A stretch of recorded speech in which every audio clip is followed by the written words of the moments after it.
സ്ഥാനം രാജിവെക്കണ്ട എന്നൊരു നിലപാട് തന്നെയാണ് ഇപ്പം കോൺഗ്രസ് നിൽക്കുന്നത്. അത് MLA സ്ഥാനത്ത് തുടരാനുള്ള അർഹത ഇയാൾക്കുണ്ടോ? അത് ഷാഫി എപ്പോഴും അർഹത പറയേണ്ടതാണ്. നിങ്ങൾ രാവിലെ ചോദിച്ചപ്പോൾ ഷാഫിയെ കുറിച്ച് പറഞ്ഞില്ലല്ലോ. അപ്പം ഞാൻ ചോദിക്കുന്നത്, ഈ പെൺകുട്ടികൾ ഫേക്കായിട്ടുണ്ടാക്കിയിട്ടുള്ള കഥകളാണോ ഇത്? ആണോ? അതിനല്ലേ ഇവർ ഉത്തരം പറയേണ്ടത്.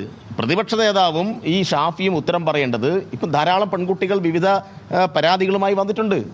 ആ പരാതികൾ ഫേക്കാണോ അല്ലയോ?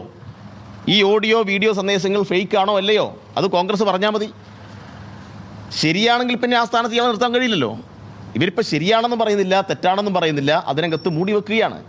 അപ്പം അതുകൊണ്ട് അങ്ങനെ മൂടി വെച്ച് കേരളത്തിലെ ജനങ്ങളെ അത്ര മണ്ടന്മാരാക്കാൻ നോക്കേണ്ടതില്ല.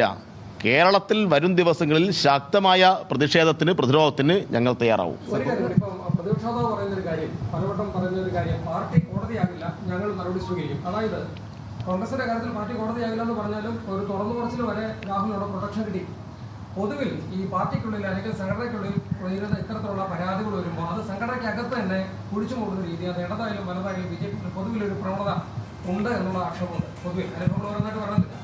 ആ രീതിയിൽ മാറ്റം നടന്നതല്ലേ ഈ സമൂഹ മാധ്യമ വിചാരണ? പാർട്ടി സംഘടനയ്ക്കുള്ളിൽ അതിനപ്പുറത്തേക്ക് ഇത്ര പ്രവണതക്കാരെ തോന്നുന്നതാണ്. തെറ്റ് ചെയ്ത ഒരാളും സംരക്ഷിക്കപ്പെടാൻ പാടില്ല. നിങ്ങൾ ഇതിനെ, ഈ രാഹുലിനെ സംരക്ഷിക്കാൻ വേണ്ടി ഒരു പൊതുവൽക്കരണത്തിലേക്ക് കോൺഗ്രസ് ഇതിനെ നയിക്കുന്നുണ്ട്.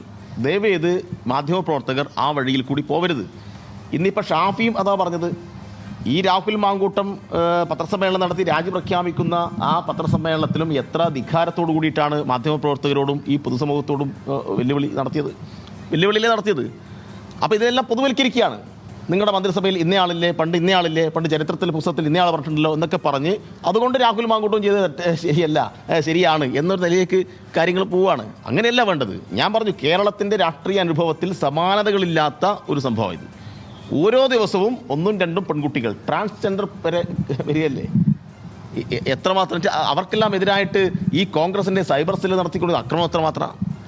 മുഖമില്ലാത്ത ആൾ മാത്രമാണോ? ഞങ്ങൾ പലരുടെയും പേരിൽ കേസ് കൊടുത്തിട്ടുണ്ട്. ഈ പരാതി ഉന്നയിച്ച ഒരു പെൺകുട്ടിയുടെ വസ്ത്രത്തിൻ്റെ അളവിനെക്കുറിച്ചാണ് ഇന്നലെ ഒരു മാന്യൻ, അല്ലേ, എന്താ അദ്ദേഹത്തിൻ്റെ പേര്, മറ്റേ പാലക്കാട് MP ശ്രീകണ്ഠൻ, അയാൾ പറഞ്ഞത് ശരിയാണോ? അയാൾ പരാതി പറഞ്ഞ പെൺകുട്ടിയുടെ വസ്ത്രത്തിൻ്റെ അളവെടുക്കാൻ ആരാ ഈ ശ്രീകണ്ഠനെ ചുമതലപ്പെടുത്തിയത്? വസ്ത്രത്തിൻ്റെ അളവെടുത്തിട്ടാണോ കേസും കാര്യങ്ങളും എടുക്കുക? അപ്പോൾ ഇതാണ് ഇവരുടെ രീതി. ഇവരെ പഴയ നേതാവ് സുധാകരന പറഞ്ഞത് ആ സൂര്യനെല്ലിയിലെ പെൺകുട്ടിയെക്കുറിച്ച് ആക്ഷേപിച്ചില്ലേ? എല്ലാ കാലത്തും കോൺഗ്രസിൻ്റെ കൾച്ചർ തന്നെയാണ്. അതുകൊണ്ട് രാഹുൽ മാങ്കൂട്ടത്തെയും സംരക്ഷിക്കാൻ വേണ്ടിയിട്ട് കോൺഗ്രസ് ഒന്നടങ്കം ഇറങ്ങി പുറപ്പെട്ടിരിക്കുകയാണ്. അവിടെ KPCCയുടെ സൈബർ ടീം സംഘടിതമായി പരാതി പറഞ്ഞ പെൺകുട്ടികളെ ആക്രമിക്കാൻ വേണ്ടി പുറപ്പെട്ടിട്ടുണ്ട്. അങ്ങനെ ആക്രമിക്കാൻ പുറപ്പെട്ടാൽ സാമൂഹ്യ മാധ്യമങ്ങളിൽ കൂടി മാത്രമായിരിക്കില്ല പ്രതികരണം എന്നുകൂടി ഞങ്ങൾ ഉറപ്പെടുത്തുകയാണ്. നിയമ നടപടിയും ഉണ്ടാവും. യുവജനങ്ങളെ അണിനിരത്തി ശക്തമായ പ്രതിഷേധവും പ്രതിരോധവും ഞങ്ങൾ തീർക്കും. അങ്ങനെ ഈ പരാതി പറഞ്ഞ പെൺകുട്ടികളെ സാമൂഹ്യ മാധ്യമത്തിൽ പല ആളുകളെയും കൂടെ നിൽക്കുന്ന ഫോട്ടോ ഒക്കെ ഇട്ട് ഭയപ്പെടുത്തി പിൻവലിപ്പിച്ച് കളയാം എന്നൊന്നും ധരിക്കേണ്ടതില്ല. അതിനെല്ലാം ആവശ്യമായ ശക്തമായ നിലപാട് ഞങ്ങൾ സ്വീകരിക്കും. അങ്ങനെയൊന്നും യൂത്ത് കോൺഗ്രസിന് മുന്നിൽ, ഈ തമ്മാടത്തിന് മുന്നിൽ കേരളം കീഴടങ്ങില്ല. കഴിഞ്ഞ ദിവസമൊക്കെ ഈ TC പീക്കിൻ്റെ കൂടെ രാഹുൽ മാങ്കൂട്ടത്തിൽ അവരുടെ ഭാര്യ എത്തിയിരിക്കുന്ന ഫോട്ടോ സോഷ്യൽ മീഡിയയിൽ പലരും പ്രചരിപ്പിക്കുന്നുണ്ടായിരുന്നു. ആ രാജ്യത്തിൽ അവഹേളിക്കുന്ന തരത്തിലുള്ള പോസ്റ്റാണ് വന്നിരിക്കുന്നത്. അതിനോടെന്താ പ്രതികരണം? അതിനോട് മാത്രമല്ല, സ്ത്രീകളെ ഒരു സോഷ്യൽ മീഡിയ സംവിധാനത്തിൽ കൂടിയും അപമാനിക്കാൻ പാടില്ല. അത് ഞങ്ങൾ എല്ലാ കാലത്തും ഞങ്ങൾ സ്വീകരിക്കുന്ന നിലപാടാണ്. ഞങ്ങളുടെ ഭാഗമായി നിൽക്കുന്ന ഒരാളെയും ഞങ്ങൾ ആ കാര്യത്തിൽ ചുമതലപ്പെടുത്തിയിട്ടില്ല. അത്തരം ഇടപെടലുകൾ ഞങ്ങൾ നടത്തില്ല.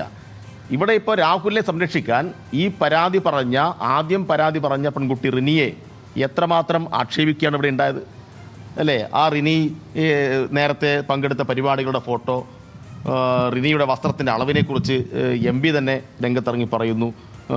മറ്റ് മന്ത്രിമാരുടെ കൂടെ നിൽക്കുന്ന ഫോട്ടോ, പല ഫോട്ടോസും ഇട്ടിട്ട് ഞാനിവിടെ പറയാൻ കഴിയാത്ത ഭാഷയാണ് അവർ പ്രയോഗിക്കുന്നത്.